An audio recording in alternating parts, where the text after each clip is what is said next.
Sekarang masih protein. Yang pertama tentang gugus R. Jadi gugus R ini yang membedakan setiap dari asam amino yang ada 20 macam itu. Mulai dari struktur dasarnya dulu ya. Di sini biasanya R di atas bisa, H bisa di atas gitu ya. Jadi di sini R-nya yang gue taruh di atas. Terus ada COOH, NH2 ya. Nah, jadi ini kan R-nya kan belum diketahui ya, dia itu apa. Nah, ini tuh sebenarnya kan bisa aja kita tulisin gini, C H terus ini R, terus kita singkat aja gitu. Jadi COOH gitu. Terus di sininya NH gitu ya, biar lebih singkat. Nah, jadi ada 20 macam ya asam amino. Misalnya contoh asam amino glisin atau glicin gitu ya kalau bahasa Inggrisnya. Itu dia, ini gue tulisin versi sederhananya, singkatnya. Nah, R-nya itu dia diisi pakai H. Jadi untuk membedakan H di bawah sama yang H di atas, ini H di atas ini adalah gugus R-nya. Jadi ini, terus ada lagi misalnya contoh asam amino serin. Kalau serin itu bisa kita lihat nanti bedanya dengan glisin. Dia itu ada C, jadi gugus R-nya itu C, terus ada H gitu ya, tangannya kan 4 ya, jadi kurang 1 di atasnya ini O H gitu.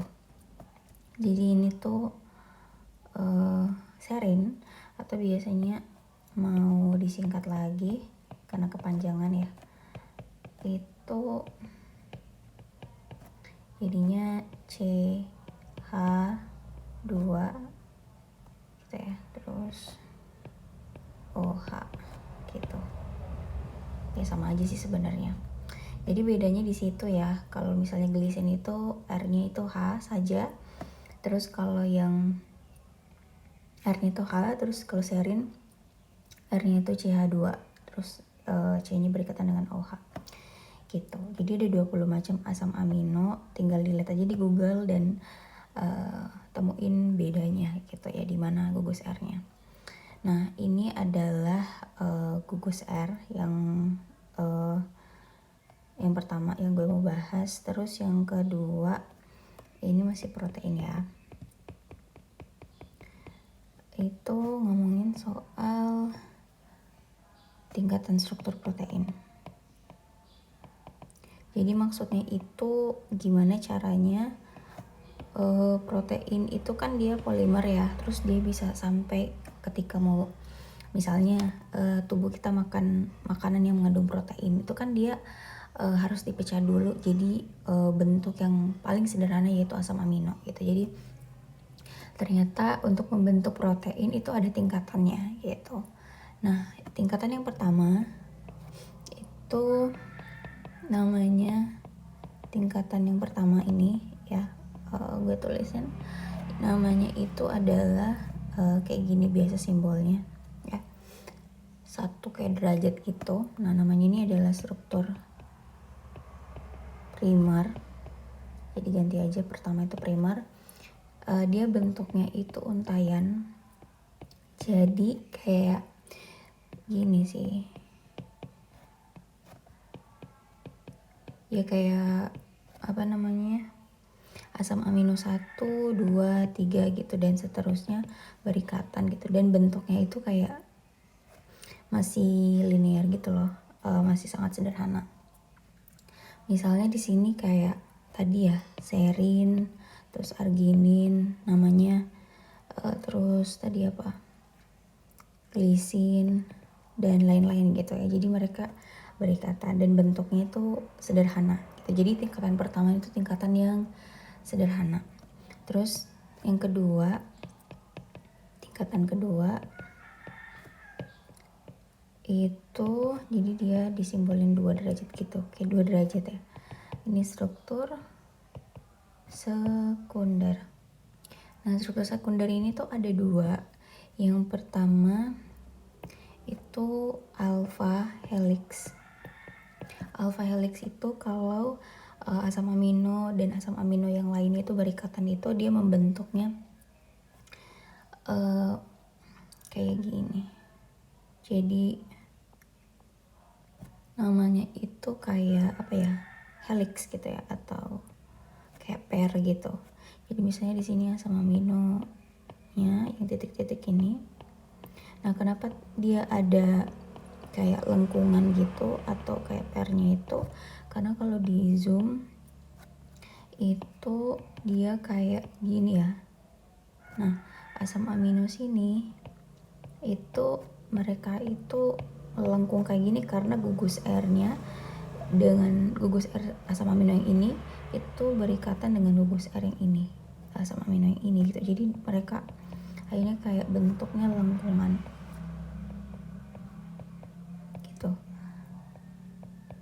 gitu ya. Nah, itu terus yang kedua itu namanya beta sheet. Beta sheet ini atau lembaran namanya ya. Sheet itu lembaran ya. Jadi ya karena lembaran berarti bentuknya kayak gini gitu. Jadi hampir mirip ya sama yang alpha helix. Tapi semoga bisa kelihatan bedanya. Jadi ini juga sama. Kenapa kayak bentuknya ada lengkungan, itu berarti ada gugus R-nya di sini yang berikatan ya antara asam amino yang sebelah sini gitu ya. Jadi kelihatan bedanya. Kalau tingkatan pertama itu dia sangat sederhana bentuknya, kalau yang tingkatan kedua itu lebih agak kompleks ya. Nah, terus belum berhenti sampai di situ, ada tingkatan yang ketiga.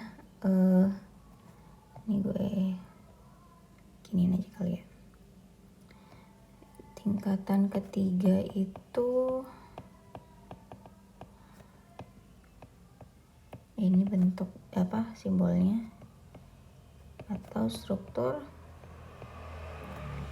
apa, tersier. Nah, struktur tersier ini dia lebih kompleks.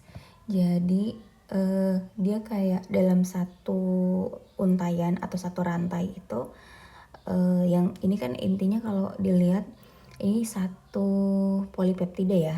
Ini satu polipeptida.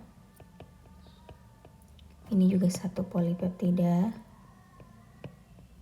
Ini juga satu polipeptida.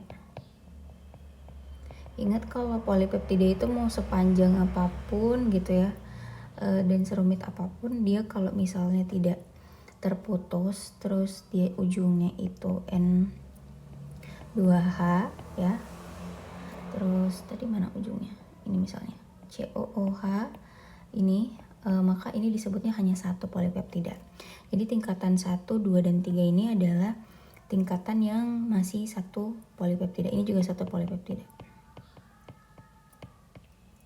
Nah, tingkatan ketiga itu dalam satu untayan itu atau satu polipeptida itu kayak gabungan antara tingkatan pertama dengan tingkatan kedua dalam satu polipeptida itu. Misalnya kayak gini, terus bentuknya gini, terus dia gini gitu ya. Ini bisa kayak gini ya, protein itu atau polipeptida itu.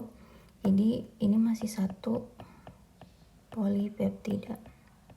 Jadi ini ada kayak untayannya ya, yang struktur primernya, terus ada yang struktur sekundernya ya, yang apa ini, yang alpha helix. Terus ini yang alpha helix juga ya. Terus ada untayan, terus ini yang lembaran gitu. Terus untayan lagi ya. Jadi dia gabungan. Nah, kalau tingkatan ketiga ini disebutnya struktur tersier. Nah, contohnya itu kalau di tubuh ada yang namanya protein globular. Nah, protein globular ini tuh biasanya kalau di tubuh enzim dan hormon. Bentuknya begini. Nah, sedangkan kalau alfa dan beta biasanya ini contohnya adalah protein filamen.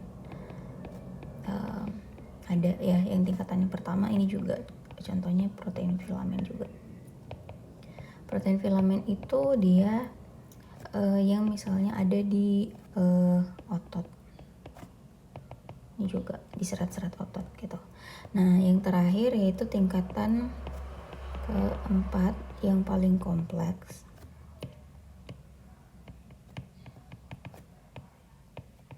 Ini struktur kuartener. Nah, tingkatan keempat ini dia berarti lebih dari satu polipeptida. Jadi kalau tingkatan 1 sampai 3 itu dia masih satu polipeptida.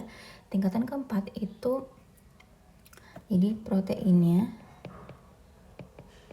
jadi bentuknya sudah protein ya, bukan polipeptida lagi. Artinya berarti lebih dari 2 polipeptida ya, protein dia artinya atau lebih dari 2 polipeptida. Misalnya ada protein yang kayak gini, terus gitu ya. Nah, ini satu polipeptida misalnya ya, yang ini yang pertama. Terus nanti ada lagi kayak mereka berdekatan gitu, misalnya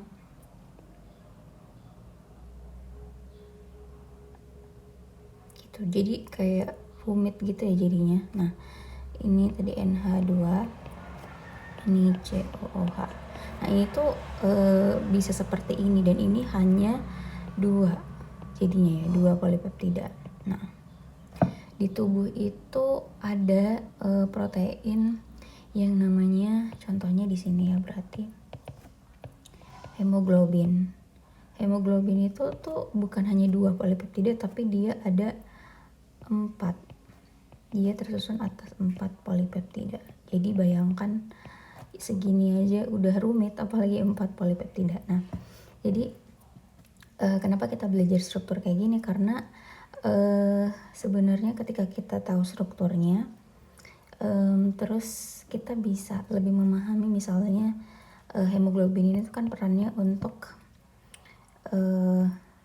carrier ini ya, carry oksigen gitu ya. Nah, kalau misalnya struktur dari 4 polipeptidanya itu ada yang berubah atau tidak normal, maka akan mengganggu fungsi normalnya juga gitu. Jadi dari